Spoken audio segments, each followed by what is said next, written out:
ನಾನು ಶ್ರುತಿ ಶಂಕರ್. ಇವತ್ತು ಬೆಂಗಳೂರಿನಲ್ಲಿ ನಡೆದಂತ ಸುದ್ದಿಗಳ ಸುತ್ತ ಕ್ವಿಕ್ ರೌಂಡ್ ಅಪ್ ಹಾಕೊಂಡು ಬರೋಣ. ಬ್ಯಾಟರಾಯನಪುರದ ಕ್ಷೇತ್ರದ ಬಿಜೆಪಿ ಪರಾಜಿತ ಅಭ್ಯರ್ಥಿ ತಮ್ಮೇಶ್ ಗೌಡ ವಿರುದ್ಧ ಕಳ್ಳತನದ ಕೇಸ್ ದಾಖಲಾಗಿದೆ. ಕಳ್ಳತನದ ಜೊತೆಗೆ ಬೆದರಿಕೆ ಮತ್ತು ಧಮಕಿ ಹಾಕಿದ ಆರೋಪ ಕೂಡ ಮಾಡಲಾಗಿದೆ. ಕಾಂಟ್ರಾಕ್ಟರ್ ದಯಾನಂದ್ ಕುಮಾರ್ ಎಂಬುವವರಿಂದ ನೀಡಿದ ದೂರಿನ ಹಿನ್ನೆಲೆ ಅಮೃತಹಳ್ಳಿ ಠಾಣೆಯಲ್ಲಿ ಎಫ್ಐಆರ್ ದಾಖಲಾಗಿದೆ. ಅಮೃತಹಳ್ಳಿಯ ದಾಸರಹಳ್ಳಿಯಲ್ಲಿ ಅಶ್ವಿನ್ ಎಂಬಾತ ಸೈಟ್ ಹೊಂದಿದ್ರು.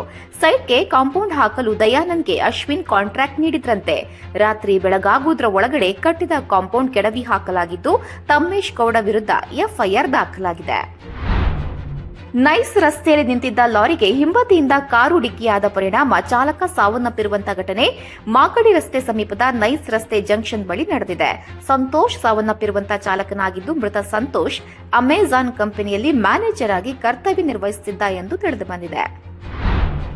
ವೀಲಿಂಗ್ ಪುಂಡರ ಹಾವಳಿ ನಗರದಲ್ಲಿ ದಿನದಿಂದ ದಿನಕ್ಕೆ ಹೆಚ್ಚಾಗ್ತಲೇ ಇದೆ. ಅದರಲ್ಲೂ ರಿಂಗ್ ರಸ್ತೆ ಮತ್ತು ಔಟ್ಸ್ಕರ್ಟ್ಸ್ನಲ್ಲಿ ಎಗ್ಗಿಲ್ಲದೆ ನಡೆಯೋ ಪುಂಡಾಟ ನಗರದ ಮಧ್ಯಭಾಗದಲ್ಲೂ ಹೆಚ್ಚಾಗಿದೆ. ರಾತ್ರಿ ಆಗ್ತಾ ಇದ್ದಂತೆ ರಸ್ತೆಗಿಳಿಯೋ ಈ ಪುಂಡರು ವೀಲಿಂಗ್ ಮಾಡಿ ಹುಚ್ಚಾಟ ತೋರ್ತಾರೆ.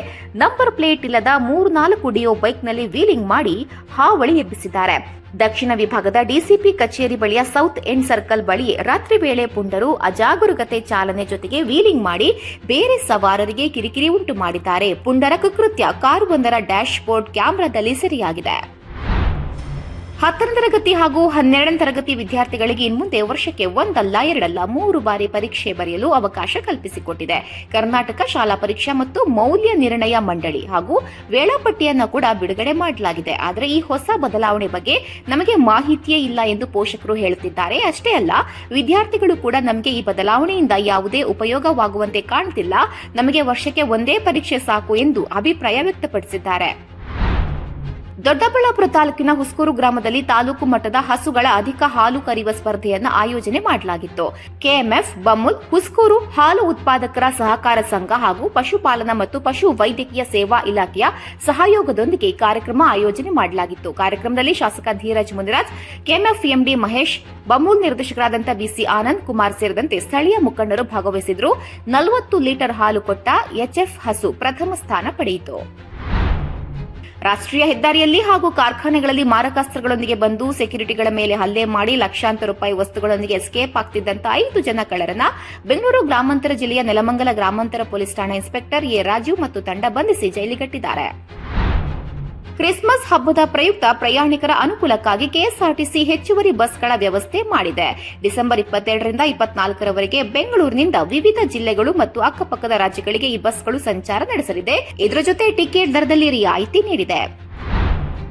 ಇಡೀ ದೇಶವೇ ಹೆಮ್ಮೆ ಪಡೋ ಹಾಗೂ ತಿರುಗಿ ನೋಡುವ ಮಟ್ಟಕ್ಕೆ ರಾಜ್ಯದ ಸಿಐಡಿ ಘಟಕ ಬೆಳೆದು ನಿಂತಿದೆ. ಅದರಲ್ಲೂ ಇಲ್ಲಿ ಸೈಬರ್ ಕ್ರೈಂ ತರಬೇತಿಯಂತೂ ದೇಶಕ್ಕೆ ಮಾದರಿಯಾಗಿದೆ. ನಾಗರಿಕ ಸಮಾಜಕ್ಕೆ ಮಾರಕವಾಗಿರುವಂತಹ ಡೀಫೇಕ್ ಮತ್ತು ಡಾರ್ಕ್ ವೆಬ್ ಕ್ರೈಂ ಟಕ್ಕರ್ ನೀಡಲು ಸಿಐಡಿ ಸಜ್ಜಾಗಿದೆ. ಇತ್ತೀಚೆಗೆ ಡೀಫೇಕ್ ವಿಡಿಯೋ ತಂತ್ರಜ್ಞಾನ ಮಿತಿ ಮೀರಿದ್ದು ಇದರಿಂದ ಸಾಕಷ್ಟು ಸೆಲೆಬ್ರಿಟಿಗಳು ಇಕ್ಕಟ್ಟಿಗೆ ಸಿಲುಕಿದ್ದಾರೆ.